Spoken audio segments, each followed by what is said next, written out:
பொன்னியின் செல்வன்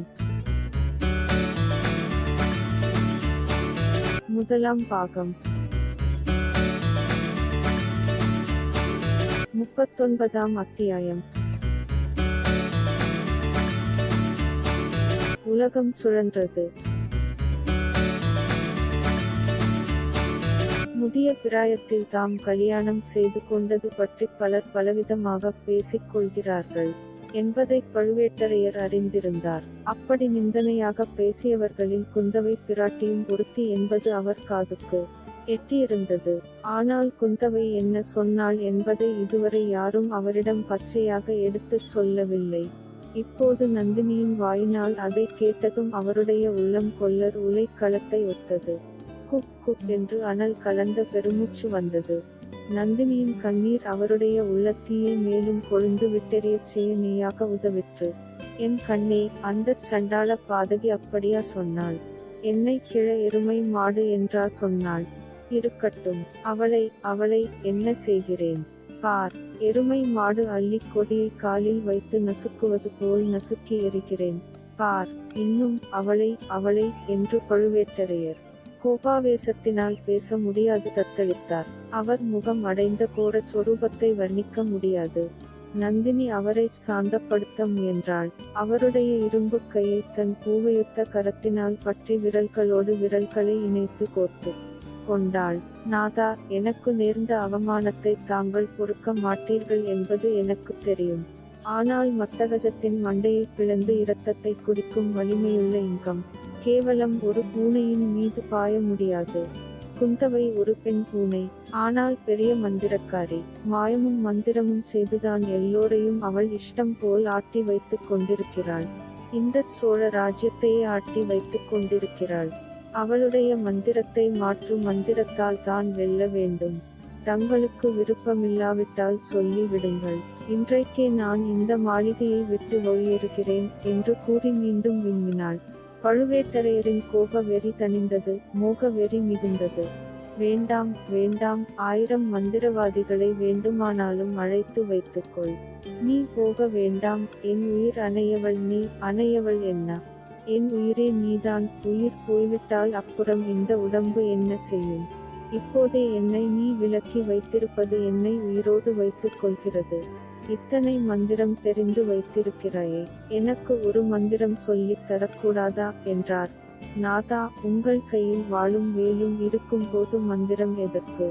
பேதை பெண்ணாகிய என்னிடம் விட்டு விடுங்கள் மாயமந்திரங்களை.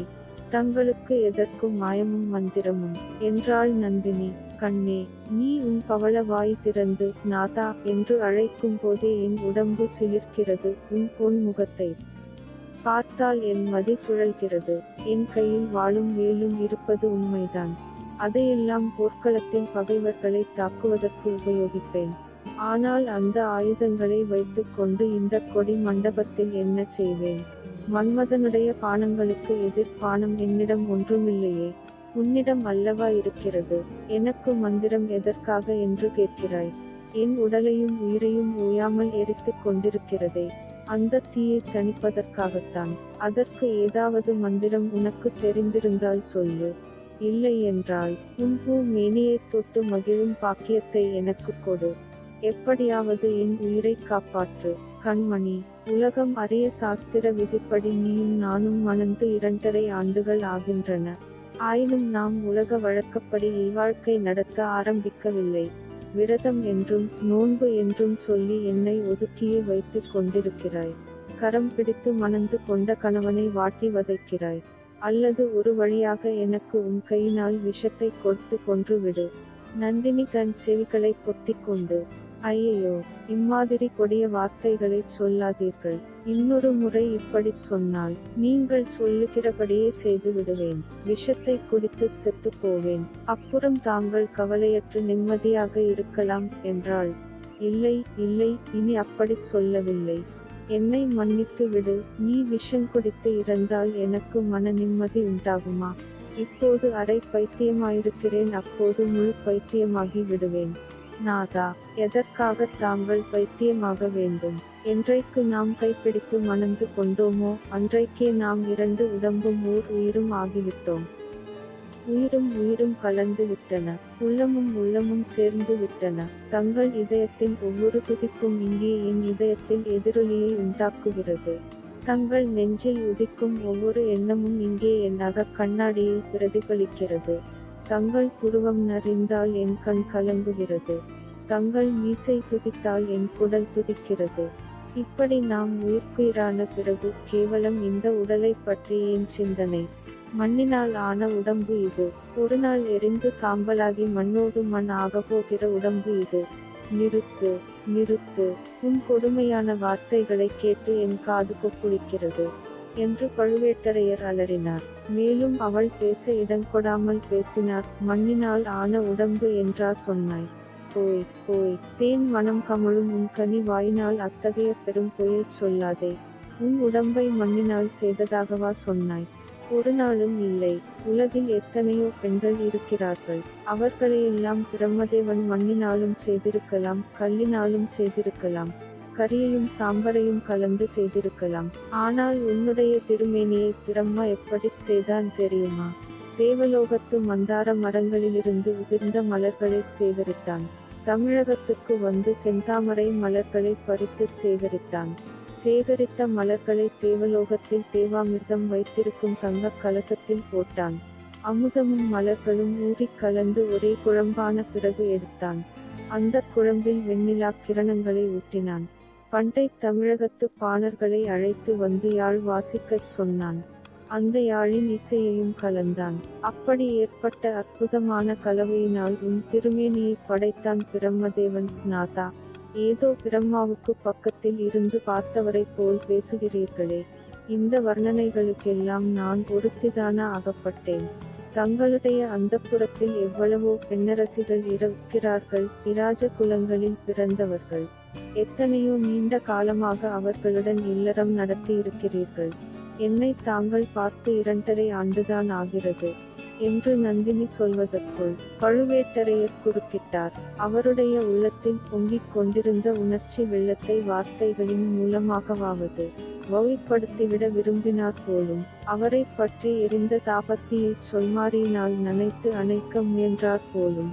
நந்தினி, என் அந்தப்புரத்து மாதர்களை பற்றி சொன்னாய். பழமையான பழுவூர் மன்னர் குலம் நீடித்து வளர வேண்டும் என்பதற்காகவே அவர்களை நான் மணந்தேன். அவர்களில் சிலர் மலடிகளாகித் தொலைந்தார்கள். வேறு சிலர் பெண்களையே பெற்றளித்தார்கள். கடவுள் அருள் அவ்வளவுதான் என்று மன நிம்மதியடைந்தேன். பெண்களின் நினைவையே வெகு காலம் விட்டொழித்திருந்தேன். இராஜாங்க காரியங்களே என் கவனம் முழுவதையும் கவர்ந்திருந்தன. சோழ ராஜ்யத்தின் மேன்மையைத் தவிர வேறு எந்த நினைவுக்கும் இந்த நெஞ்சில் இடமிருக்கவில்லை. இப்படி இருக்கும் போதுதான் பாண்டியர்களோடு இறுதிப் பெரும் யுத்தம் வந்தது. வாலிப பிராயத்து தளபதிகள் பலர் இருந்த போதிலும் என்னால் பின்தங்கி இருக்க முடியவில்லை. நான் போர்க்களம் சென்றிராவிட்டால் அத்தகைய மாபெரும் வெற்றி கிடைத்தும் இராது. பாண்டியர் படையை அடியோடு நாசம் செய்து மதுரையில் வெற்றி கொடி நாட்டிய பிறகு கொங்கு நாடு சென்றேன். அங்கிருந்து அகண்ட காவேரி கரையோடு திரும்பி வந்து கொண்டிருந்தேன். வழியில் காடு அடர்ந்த ஓர் இடத்தில் உன்னை கண்டேன். முதலில் நீ அங்கு நிற்கிறாய் என்பதை என்னால் நம்பவே முடியவில்லை.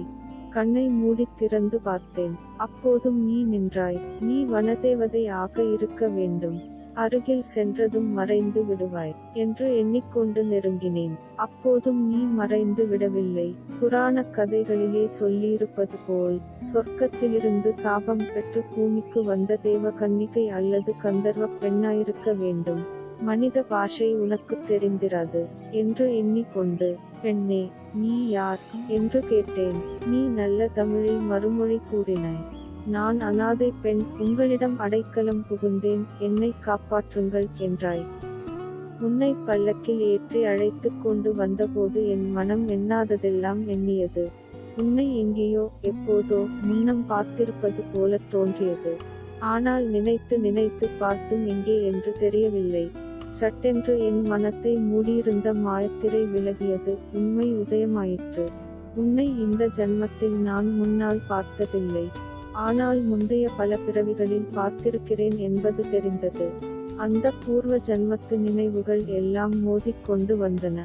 நீ அகலிகையாக இந்த உலகில் பிறந்திருந்தாய். அப்போது நான் தேவேந்திரனாக இருப்பேன். சொர்க்கலோக ஆட்சியை துறந்து ரிஷி சாபத்துக்கும் துணிந்து உன்னை தேடிக் கொண்டு வந்தேன். பிறகு நான் சந்தனு மகாராஜனாக பிறந்திருந்தேன். கங்கை கரையோடு வேட்டையாடச் செல்லுகையில் உன்னை கண்டேன். பூலோகப் பெண்ணைப் போல் உருக்கொண்டிருந்த கங்கையாகிய உன்னை காதலித்தேன். பிறகு ஒரு காலத்தில் காவேரி பூம்பட்டினத்தில் நான் கோவலனாய் பிறந்திருந்தேன். நீ கண்ணகியாக அவதரித்திருந்தாய். என் அறிவை மறைத்த மாயையினால் உன்னை சில காலம் மறந்திருந்தேன். பிறகு மாயைத் திரை விலகிற்று. உன் அருமையை அறிந்தேன். மதுரை நகருக்கு அழைத்துச் சென்றேன். வழியில் உன்னை ஆயர்குடியில் விட்டுச் சிலம்பு விற்கச் சென்றேன். வஞ்சகத்தினால் உயிரை இழந்தேன். அதற்குப் பழிக்குப் பழியாக இந்தப் பிறவியில் மதுரை பாண்டியன் குலத்தை நாசம் செய்து விட்டு திரும்பி வரும்போது உன்னைக் கண்டேன். பல 100 ஆண்டுகளுக்கு முன்பு பிரிந்த கண்ணகி நீதான் என்பதை உணர்ந்தேன். இப்படி பழுவேட்டரையர் முற்பிறவிக் கதைகளை சொல்லிக் கொண்டு வந்தபோது நந்தினி அவர் முகத்தை பார்க்காமல் வேறு திசையை நோக்கிக் கொண்டிருந்தாள். அதனால் அவள் முகத்தில் அப்போது தோன்றிய பாவ வேறுபாடுகளை பழுவேட்டரையர் கவனிக்கவில்லை. கவனித்திருந்தால் அவர் தொடர்ந்து பேசியிருப்பாரா என்பது சந்தேகம்தான். மூச்சு விடுவதற்காக அவர் சற்று நிறுத்தியபோது நந்தினி அவரை திரும்பி பார்த்து, நாதா, தாங்கள் கூறிய உதாரணங்கள் அவ்வளவு பொருத்தமாயில்லை. எல்லாம் கொஞ்சம் அபசகுணமாகவே இருக்கின்றன. வேண்டுமென்றால் தங்களை மன்மதன் என்றும் என்னை ரதி என்றும் சொல்லுங்கள் என்று முன்போல் முகமலர்ந்து புன்னகை செய்தாள். பழுவேட்டரையரின் முகம் அப்போது மகிழ்ச்சியினாலும் பெருமையினாலும் மலர்ந்து விளங்கியது. எவ்வளவு அவலட்சணமான மனிதனாயினும் தான் காதலித்த பெண்ணினால் மன்மதன் என்று அழைக்கப்பட்டால் குதூகலப்படாதவன் யார்? என்றாலும் தற்பெருமையை விரும்பாதவர் போல் பேசினார். கண்மணி, உன்னை ரதி என்பது மிகவும் பொருத்தமானதுதான். ஆனால் என்னை மன்மதன் என்று சொல்லுவது பொருந்துமா? உன் அன்பு மிகுதியினால் சொல்கிறாய் என்றார். நாதா, என் கண்களுக்கு தாங்கள் தான் மன்மதன். ஆண் பிள்ளைகளுக்கு அழகு வீரம். தங்களை போன்ற வீராதி வீரர் இந்த தென்னாட்டில் யாரும் இல்லை என்பதை உலகமே சொல்லும். அடுத்தபடியாக ஆண்மை படைத்தவர்களுக்கு அழகு தருவது அபலைகளிடம் இரக்கம். அந்த இரக்கம் தங்களிடம் இருப்பதற்கு நானே அத்தாட்சி.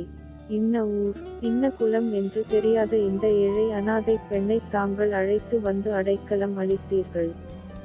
இணையில்லாத அன்பையும் ஆதரவையும் என் பேரில் சொரிந்தீர்கள். அப்படிப்பட்ட தங்களை நான் வெகு காலம் காத்திருக்கும்படி செய்ய மாட்டேன். என்னுடைய விரதமும் நோன்பும் முடியும் காலம் நெருங்கி விட்டது என்றாள். கண்மணி, என்ன விரதம் என்ன நோன்பு என்பதை மட்டும் தெளிவாகச் சொல்லிவிடு. எவ்வளவு சீக்கிரம் முடித்துத் தரலாமோ அவ்வளவு சீக்கிரத்தில் முடித்துத் தருவேன் என்றார் பழுவூர் அரசர். தன்னை காட்டிலும் மன்மதன் வேறு இல்லை என்று எண்ணியிருக்கும் இந்த சுந்தர சோழருடைய சந்ததிகள் தஞ்சை சிம்மாசனத்தில் ஏறக்கூடாது.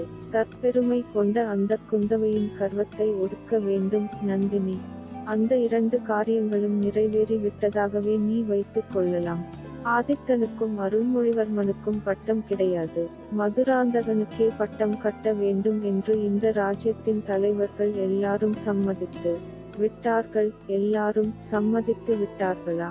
உண்மைதானா என்று நந்தினி அழுத்தமாக கேட்டாள். 2-3 பேரைத் தவிர மற்றவர்கள் எல்லாரும் சம்மதித்து விட்டார்கள். கொடும்பாளூரானும் மலையமானும் பார்த்திபேந்திரனும் நம்முடன் என்றும் இணங்க மாட்டார்கள்.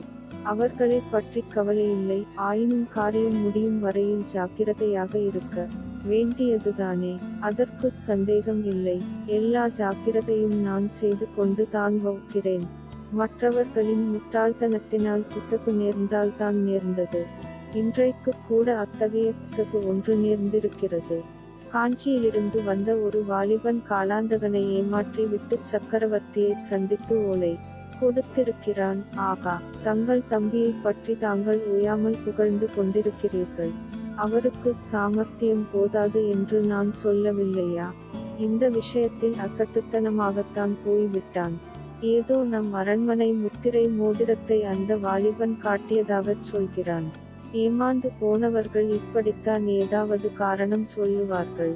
ஏமாற்றிய அந்த வாலிபனை பிடிக்க முயற்சி ஏதும் செய்யவில்லையா? முயற்சி செய்யாமல் என்ன? கோட்டைக்கு உள்ளேயும் வழியையும் வேட்டை ஆரம்பமாகி விட்டது. எப்படியும் பிடித்து விடுவார்கள். இதனாலெல்லாம் நம்முடைய காரியத்துக்கு ஒன்றும் பங்கம் வந்து விடாது. சக்கரவர்த்தி காலமானதும் மதுராந்தகன் சிம்மாசனம் ஏறுவது நிச்சயம் நாதா. என்னுடைய விரதம் என்னவென்பதைத் தங்களுக்கு தெரியப்படுத்தும் காலம் இப்போது நெருங்கி வந்து விட்டது கண்ணே. அதைச் சொல்லும்படி தான் நானும் கேட்கிறேன். மதுராந்தகன், அந்த அசட்டு பிள்ளை பெண் என்றாள். பல்லை இழிப்பவன், அவன் பட்டத்துக்கு வருவதினால் என்னுடைய விரதம் நிறைவேறி விடாது. வேறு எதனால் நிறைவேறும்? உன் விருப்பத்தைச் சொல்லு. நிறைவேற்றி வைக்க நான் இருக்கிறேன் அரசே. என் சிறு பிராயத்தில் ஒரு பிரபல ஜோசியன் என் ஜாதகத்தை பார்த்தான். 18 பிராயம் வரையில் நான் பற்பல இன்னல்களுக்கு உள்ளாவேன் என்று சொன்னான். இன்னும் என்ன சொன்னான்? 18 பிராயத்துக்குப் பிறகு தசை மாறும் என்றான். இணையில்லாத உன்னத பதவியை அடைவேன் என்று சொன்னான். அவன் சொன்னது உண்மைதான். அந்தச் ஜோசியன் யார் என்று சொல்லு. அவனுக்கு கனகாபிஷேகம் செய்து வைக்கிறேன் நாதா. கண்ணே, இன்னும் அந்தச் ஜோசியன் கூறியது ஒன்று இருக்கிறது. அதைச் சொல்லட்டுமா? கட்டாயம் சொல்லு. சொல்லியே தீர வேண்டும். என்னை கைப்பிடித்து மணந்து கொள்ளும் கணவர் மணிமகுடம் தரித்து ஒரு மகா சாம்ராஜ்யத்தின் சிம்மாசனத்தில் 56 தேசத்து ராஜாக்களும் வந்து அடிபணிந்து ஏத்தும் சக்கரவர்த்தியாக வீற்றிருப்பார் என்று அந்தச் ஜோசியன் சொன்னான். அதை நிறைவேற்றுவீர்களா? பழுவேட்டரையரின் செவியில் இவ்வார்த்தைகள் விழுந்ததும் அவருக்கு முன்னாலிருந்த நந்தினியும் அவள் வீற்றிருந்த மஞ்சமும் சுழன்றன. லதா மண்டபம் சுழன்றது. அந்த மண்டபத்தின் தூண்கள் சுழன்றன. எதிரே இருந்த இருளடர்ந்த தோப்பு சுழன்றது. நிலா கதிரில் ஒளிர்ந்த மர உச்சிகள் சுழன்றன. வானத்து நட்சத்திரங்கள் சுழன்றன. இருபுறத்து மாளிகைகளும் சுழன்றன. உலகமே சுழன்றது.